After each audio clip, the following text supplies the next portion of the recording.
Hey everyone, I am really excited today because I get to talk to one of my pandemic heroes, Dr. Katelyn Jetelina from your local epidemiologist. If you are on Facebook, you've seen her posts because they have been shared widely and been so helpful throughout the pandemic. And she has a really awesome newsletter, like a Substack newsletter, same name, your local epidemiologist. And so I would encourage you to check that out because she provides really helpful information for parents, for pediatricians, for everybody.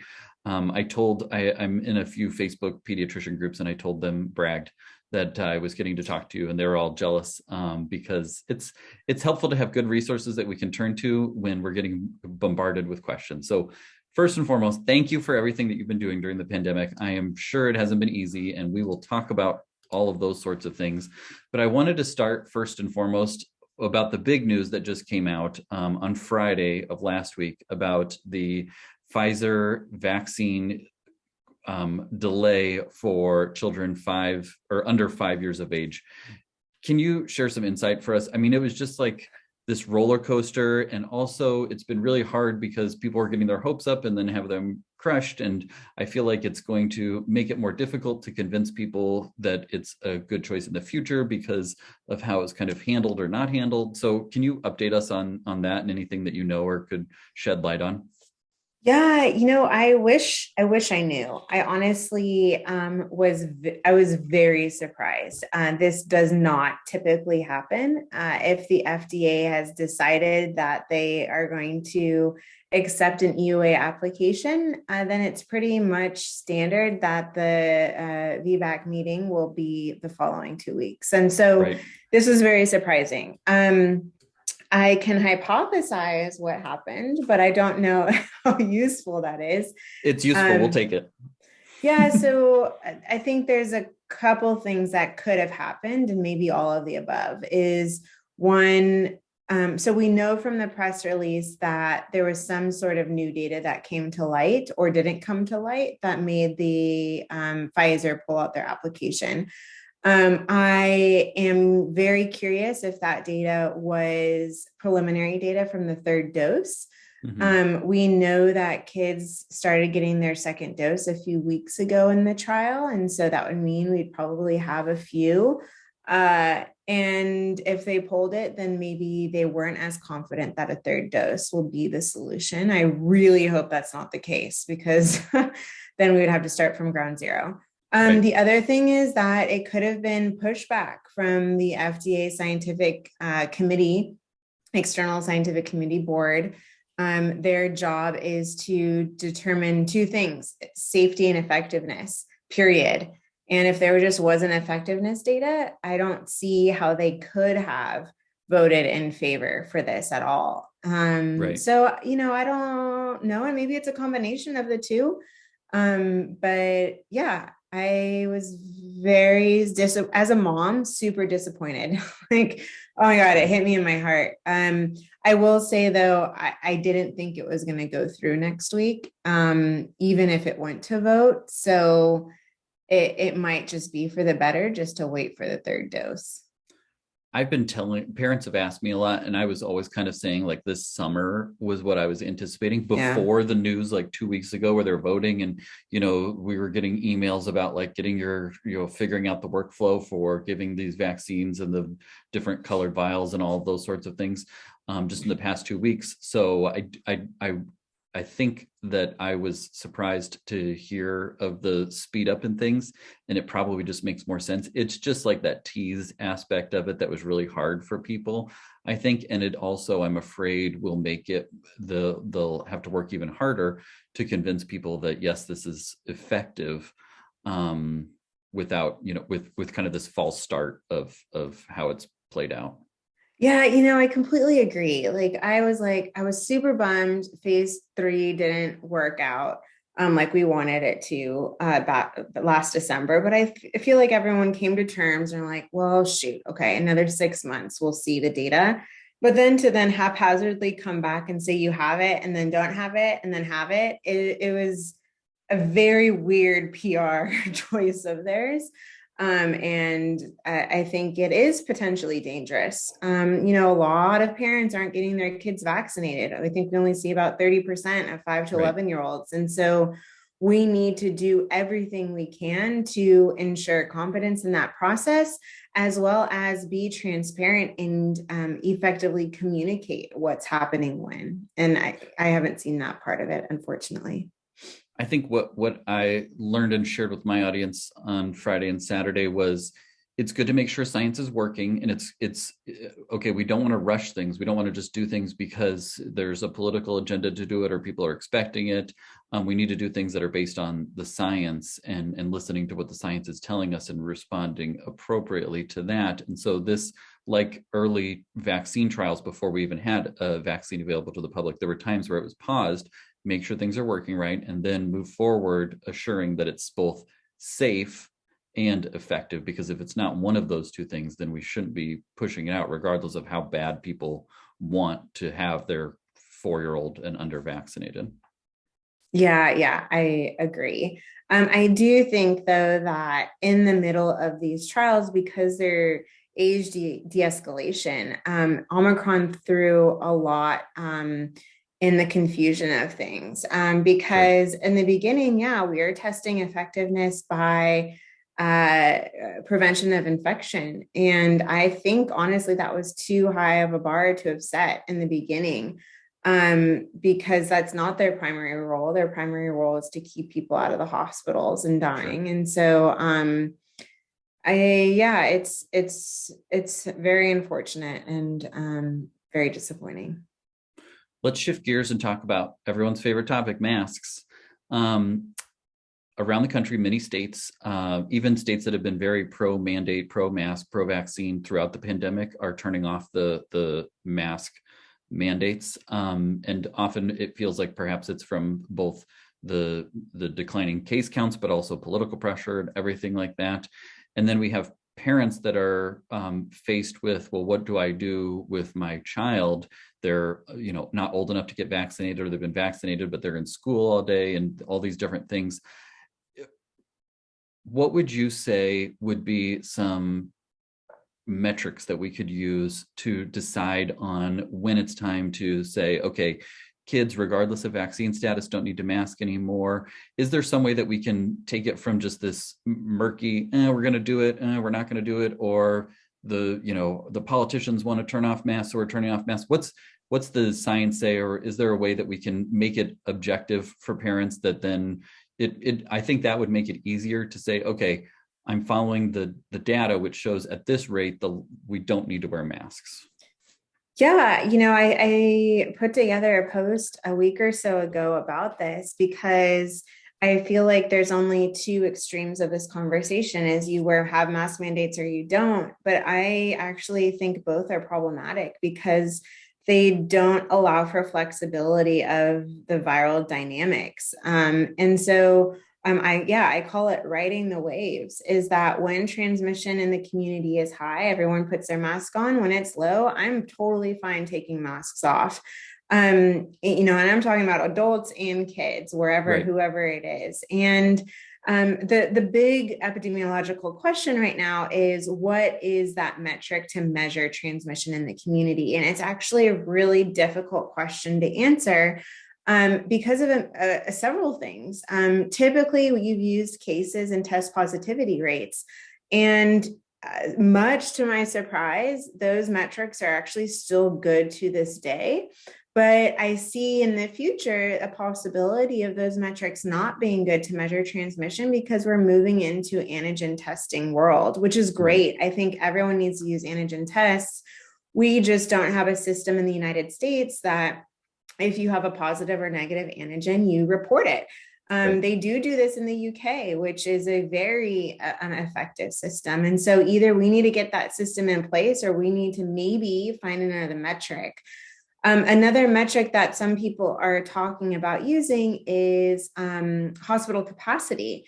And I think it's a really solid metric, but to measure something else. Hospitalizations rise 3 to 4 weeks after cases. And so if hospitalizations are starting to rise already, we've already been at high transmission for 2 to 3 weeks. Good point. And, masks aren't, there's still help, but they won't help on the preventative measure. Like, let's keep this wave down as much as possible. Some have talked about wastewater surveillance, which is fantastic too, but only a few spots do that in the United Sure. States. And then the other thing that the UK also does really well is random sampling. Randomly test people in a representative sample to see how many people are positive in the community and are not. Again, don't know if the US is going to get to that level during this pandemic, but we should prepare for the next. And so, long answer to yours is I think we still can use cases and test positivity rate. The CDC outlines actually a really nice framework of what they think is in the red zone, orange zone, yellow zone, and blue zone, according to county level cases and TPR. And, you know, if you're in the yellow and blue, you can take off your mask. If you're in the red and orange, you need to keep it on. I think that helps just so that, you know, for me, it's really hard because people don't know when mask mandates are going to end, or there's just political pressure for it. But if instead we said, okay, guys, you know, phew, we're at a level, everybody can toss their masks in the drawer, save them for next time. And then we can anticipate this winter, we'll probably have to put masks on again because we have another surge. But in the meantime, we don't have to wear them. I think that would just help rather than this very polarized place that we've gotten to of, you know, the mask is virtue signaling, or it's whatever you might want to call it, where people either wear them or don't wear them. And there's so much wrapped up in that. And I also think it would help in a collective sense of we can all do a little bit to help if we know when we can stop doing that, because otherwise it just feels like it's going to go on forever. And why are we doing this? And it's not working. Look at the case counts. But I can see too what you were saying to the question of the antigen testing, which I love being able to do antigen testing too. Like we got ours in the mail, you know, we filled out the thing online, we got them in the mail, but nobody's tracking to see if those are positive. Nope. And if they were positive, I, you know, just call into work or something like that. There's no record. Like I wouldn't think to call the health department to let them know that I had a positive. And certainly nobody else would do that either. So there's no record or a way to keep track of, you know, rising case counts when everyone's just doing it at home and taking time off work or school.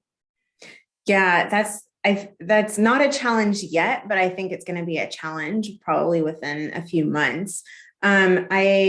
I will say there are some states where you can report easily online. I think like Maryland or somewhere, not in the South where I am, I can tell you that.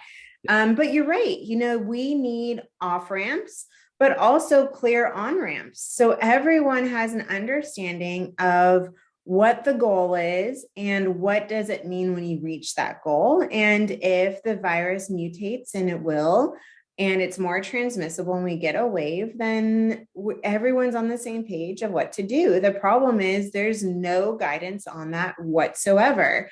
Right. And it means that everyone's doing this kind of free for all, you know, picking arbitrary dates, for example, you know, like that doesn't make any sense to me. Let's make it data driven and be clear on why we're making these policy decisions. Let's talk about mental health for children and teens in our country. I mean, it's been hard on adults, as we all know, but it's been really hard on teens and children too. What should parents and child health care providers be doing right now to help with the surge in mental health issues that have been related to not only to the pandemic, but not just for sickness or for masks or for distance learning or all those things, but just in general, it's been a lot harder. And I'm not sure that people know what to do or what to look for. Yeah, it's true. You know, mental health, even before the pandemic, was increasing at skyrocketing rates, right? And now, of course, the debate is, you know, is the pandemic causing worse mental health or not? Right, and right. There's, you know, that question to answer it, you know, it takes into causality, and it's very difficult to assess causality. But nonetheless, I think what's very apparent is there's a lot of people suffering from mental health, like you said. You know, as a parent, there's a few things I think we can do. Is one, talk to your kids and ask them how they're doing. I think that we don't do that enough, and we kind of just assume that everything's okay while someone is seriously struggling inside. I think that as a community, as pediatricians like yourself, what we can start doing is, it's not just a physical you need every year, or it's not just a well child check visit, but maybe if it's also a well child mental health visit too. Right. I don't think that that's too much to ask. And then, what a lot of kids thrive on is a schedule, is maintaining their sort of, life that they can then predict. And I think that that's what's really been difficult, even for parents, is that, if there's a case in the school classroom, then all of a sudden things have changed for the next week or two. Right. And so figuring out what those policies are, again, on ramps and off ramps, I think really could only help establish that that consistency in daily lives for kids. I think those are really wise things that you've said there, especially about consistency, because I think that was what was really hard when so many schools were closed and distance learning was going on to a much greater extent, was the inconsistency of the schedules, the why am I even doing this? Like, is it even, do I even need to be tuning into Zoom, or can I just zone out? I think that made it really difficult. And I like what you said too about checking in with our kids and being okay with discussing those things. I do think the pandemic has removed to some extent the mental health stigma from a lot of people's perspective, because it's been really hard on everybody, and everyone has realized, what an impact mental health has on our overall well-being. But being able to talk to kids, how are you feeling? And then sharing, personally as an adult, it's been really hard for me, or I've been worried about this, or it's been really hard. Those things make children feel like they can share those emotions, and they don't just have to be everything's fine, things are going well. But if you don't ask, then sometimes those things don't come to the surface, or parents might not ask because they don't feel comfortable with discussing it with their child, or they're worried that they'll bring it up and then it'll put it in the child's mind. Which I know that there's good studies that show that that's not the case, that it's better to bring it up and talk about it. Yeah. But I think that those are really good ways to do that, is to inject consistency when you're able to, and then be willing to talk about it and model what it's been like for you, the good and the bad, with how things have been going mental health wise. Yeah, absolutely. I think we just need to normalize mental health, right? To be part of well-being. It's been stigmatized so long and continues to be stigmatized among a lot of populations that the more we talk about it, the more we normalize conversations like that, the more it just becomes like a fever. Right. It is what it is. And we can get help, and there is treatment if we can identify it. Absolutely. And I think that's something too that has come to light more, is just being willing to say, okay, things aren't going well and something needs to change, rather than just, we got to keep doing what we're doing, or it'll get better with time. I often equate, when I'm talking with parents about, if their child is suffering from anxiety or depression, I try and relate it to if they were an asthmatic. Even Olympic athletes have asthma, and it's not their fault, but we can treat them, and we wouldn't not treat them because they have asthma. We would treat them so that they can participate like normal in the Olympics. And so why can't we do the same with mental health, to reset those internal neurotransmitters to be like we were before? We shouldn't withhold that because we think of it as a mental health or a crutch or something they'll get addicted to or something like that. I think there's a lot of stigma that we've been working through as a country. Yeah, I completely agree. Absolutely. Let's talk a little bit about the experience for you in the pandemic, if we can, because I'm sure it's been difficult. You've put yourself out there as a trusted authority, and with that, I mean, it hasn't been very easy, because it's been a very polarizing 2 years. It takes a lot of dedication, it takes a lot of time and grit to do that.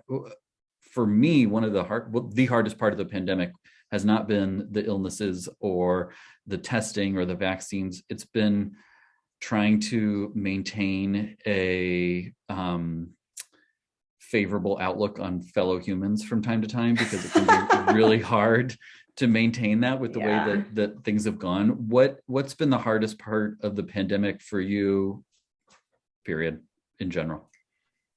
Oh my, what's the hardest part of the pandemic? Um, I don't, I guess the first thing that comes to mind is the realization that this isn't a sprint, but it's a marathon. Mm, And that in order to help others, I also have to keep my cup half full too. You can't pour from an empty cup. And so, really kind of stopping and recognizing when I need to put my phone down or when, a newsletter is just not going to get out. And that's okay. And that's fine. And it is what it is. I think the other thing that contributes to that is just the amount of, I don't even want to say hate, but amount of frustration I hear and the negativity that people put towards me because there's anxiety out there, there's frustration with a lot of things, and people need someone to blame. And so sometimes I'm on that end, and that can be a little tough. But I seem to have gotten a pretty thick skin over the last 2 years. I'm sure, because I mean, if you look, you have so many people that are sharing your things and affirming what you're saying and appreciative of that. But then even however many of those are the ones where they are hateful, they write threatening messages, all of those different things, those you feel those a lot more than you feel the positive messages, and those stick with you. And I'm sure that's been really hard. Yeah, it's the silent majority, right? So you Mm-hmm. never really hear the good, you always hear the bad. And so it makes it feel like the 0.1% of people is really the majority. And it's just not the case in anything. And so the death threats are terrible. I will say though, death threats aren't as bad to me as microaggression, just like Mm. thousands and thousands of little paper cuts. And those are a little harder for me to roll with the punches with than the death threats. But it's unforgiving. I will say that. It's hard, like I said, it's been hard to maintain a favorable view of all television That's why I in this laughed pandemic. because So yeah, this is a crisis. And yeah. it brings out the most strong opinions and it brings out a lot of fear. And it brings out a lot of anxiety. And that usually doesn't bring out the best in people. And I don't know if I blame them, but I do think we need to be a little gentler with people as we continue to go through this. I think one thing is control. I think a lot of people have felt like they lack control during all of this, and the some of the messaging from the government and mandates and everything like that hasn't helped them feel in control. And so they look for control in other places, like online, where they can find control in their comments and so those sorts of things.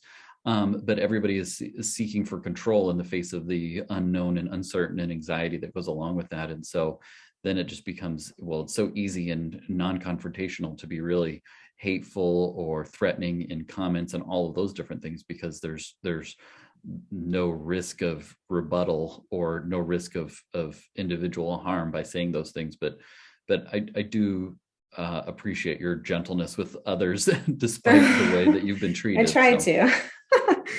Yeah, what you have to kind of lead by example. I think one of the biggest soft goals that I've had with this newsletter is to show people that there's a real human behind the screen. Fauci, whatever. Fauci's a real person. I'm a real person.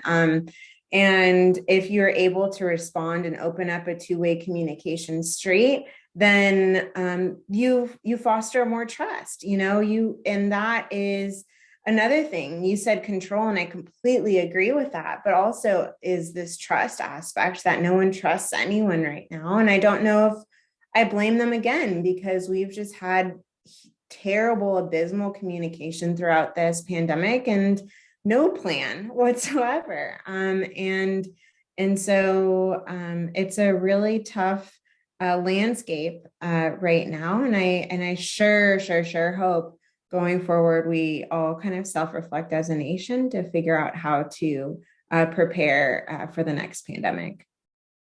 What do you think in terms of the wide polarization, the chasms that exist right now amongst the different sections of the public?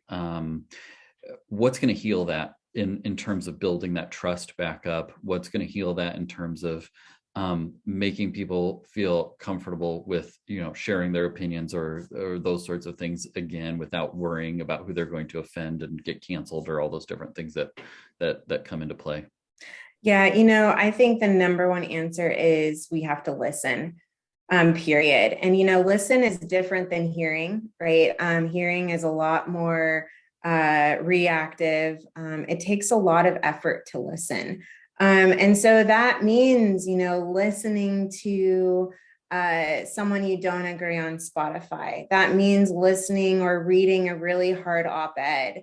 Really with an open mind. You don't have to agree with them, absolutely not. But I think once we start hearing each other, we'll have a lot more in common than we have different. And that's, I think epidemiologists like myself haven't been good at two-way communication because we're responding in a crisis, right? Time is lives.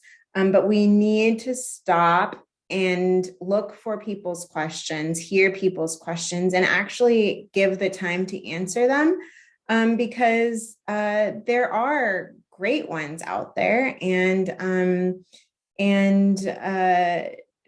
it just continues to amaze me on how little emphasis we put on communication in the aspect of this pandemic response. And I think a lot could be fixed by improving that.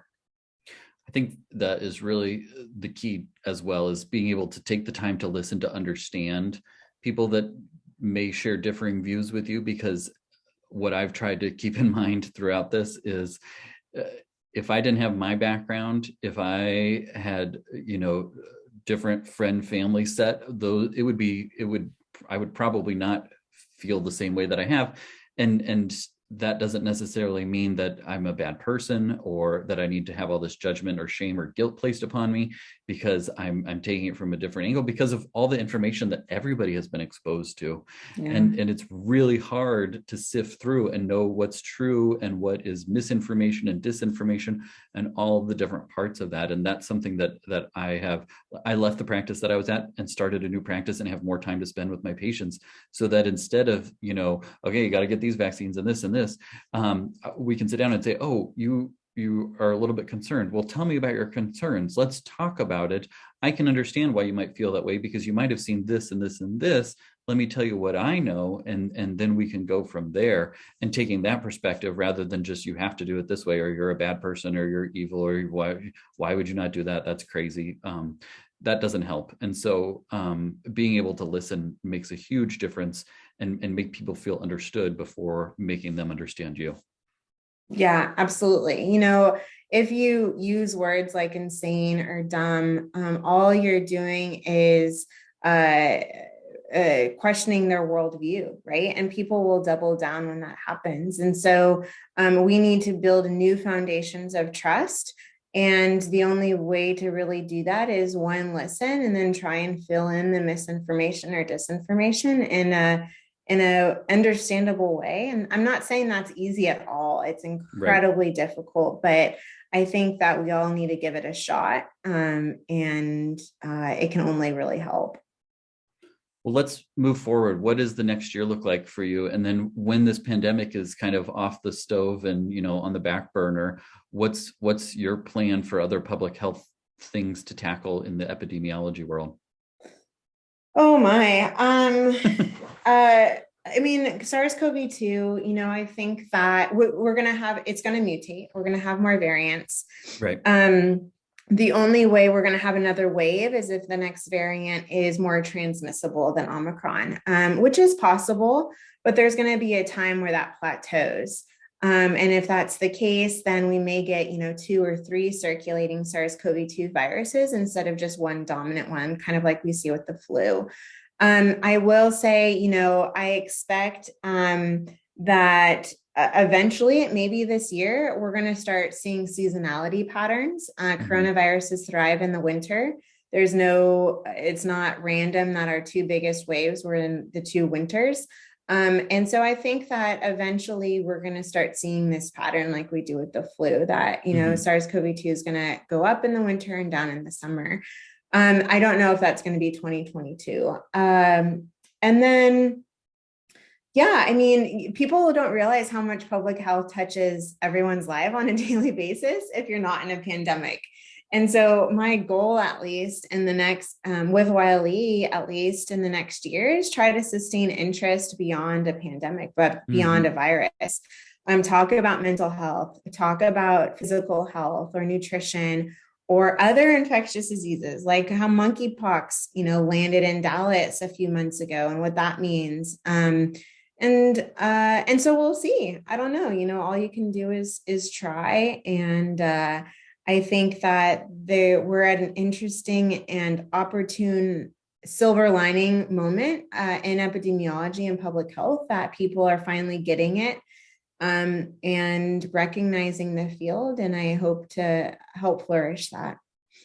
Well, I will say on behalf of pediatricians everywhere, thank you for all the work that you've done, because you've made our jobs easier. And so I know that there's a lot that would express the same gratitude if they had this chance to talk to you. And they understand certainly that it hasn't been easy for you either in that position. But I look forward to continuing to get your newsletters when you're able to put them out. And I would encourage everyone else to check out your Substack. And please just keep up the good work and take care of yourself throughout all of this. So thank you for your time today. And thanks for everything that you've done in the past 2 years in the pandemic. Yeah, of course. Thank you. And thank you. And to all pediatricians, right? This is a all hands on deck response, honestly. And it's We been a all put marathon, it, like you said. yeah, it's a marathon and it's a team effort. And so it's not just one epidemiologist or one, whatever pediatrician. It's really the accumulation of it all. And so I'm happy to do my part. And I appreciate everyone else doing theirs. Awesome.